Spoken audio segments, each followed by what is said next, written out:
Fire blankets are a very good piece of equipment to have in the kitchen or a galley or anything like that for two simple reasons. Number one, they won't burn, and number two is they keep away heat. So in other words, if we've got a fire and we can't get past the fire to get to an exit point, we can hold the blanket up like this and walk past the fire without getting burnt. Okay? They're normally a one-use only piece of equipment. But the thing is, when you put it on a flat fire, if the fat gets impregnated onto the blanket, the next time you go to use it, the blanket will catch on fire. Other than that, they won't catch on fire at all. They're made of a woven fiberglass type material that doesn't burn. Okay? Now, because you can get them in different sizes, normally 1.2 by 1.8 metres, when you hold it up, it's normally longer than you, so therefore you can't walk in like that because you'll tread on it. So you need to walk in slowly, sideways, turn and face the fire, arms up high, step forward and put it down like that. What you don't do once you've done that is wrap it around whatever the thing is that's burning, because then you may pull it back off like that. Now what puts the fire out? Lack of oxygen. So how long are we going to leave it there before we take it off? Sometimes we're going to just leave it there and go. We're going to leave it there and go? What, abandon ship? Yep. Oh. Big time. So how long is it going to take to put the fire out? What happens if I go up like this after a couple of minutes and go like that? Probably going to flash over. Why?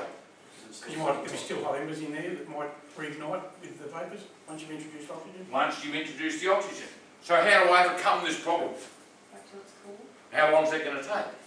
As long as it takes. As long as it takes. What, an hour? 2 hours? Abandoned ship? What about if we go out and we turn the energy supply off? Whatever that may be, gas or electricity. That will then take away another side of that triangle, will it not? Yeah. What will it take away? If you know, won't take away fuel. Fuel's still in there, right? Fat's still there. Takes away the heat.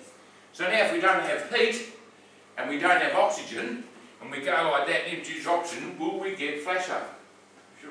No, because we haven't got that third side of that triangle. Fair enough? So don't think for 1 minute that put it on there, job's done. We now need to go and do something else to then lower that temperature. Whatever you do, don't turn the fan on that sits above the stove, because that will suck the fire up and put it in the roof. Alright? So don't do that. So let me show you the right and the wrong way to do things. So this is supposedly a gas fire. This is a fat fire. Fat, but the fat, you can't turn the fat off, can you?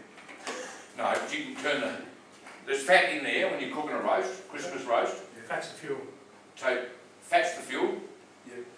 Heat is the energy source. Gas. You're getting up switch power off. That's what Yeah. you're saying. Yeah, right. Yeah. I thought you turned the gas off.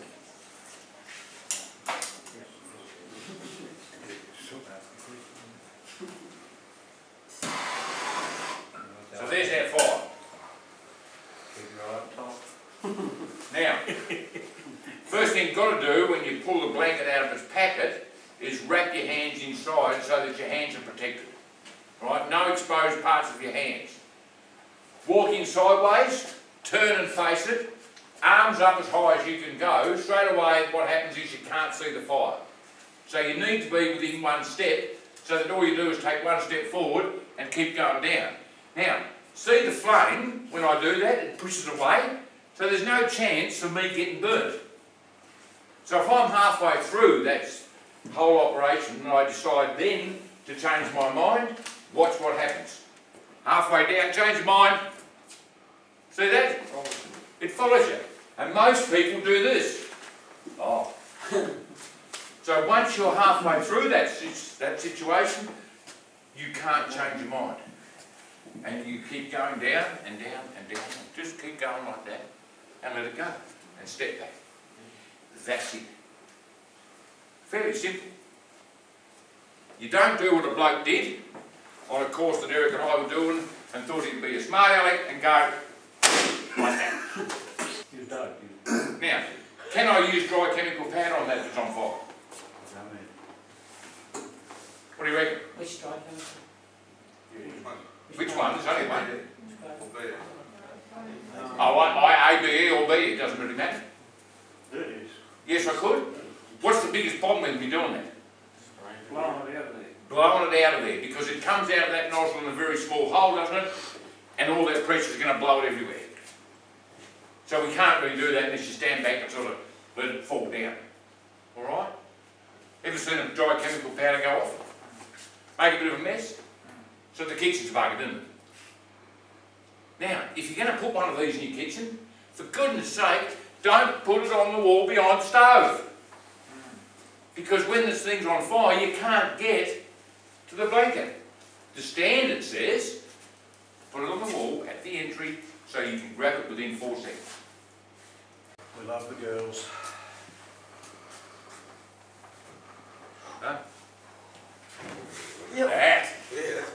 That's magic. Yeah. 10. 10 or so, I thought it was 17.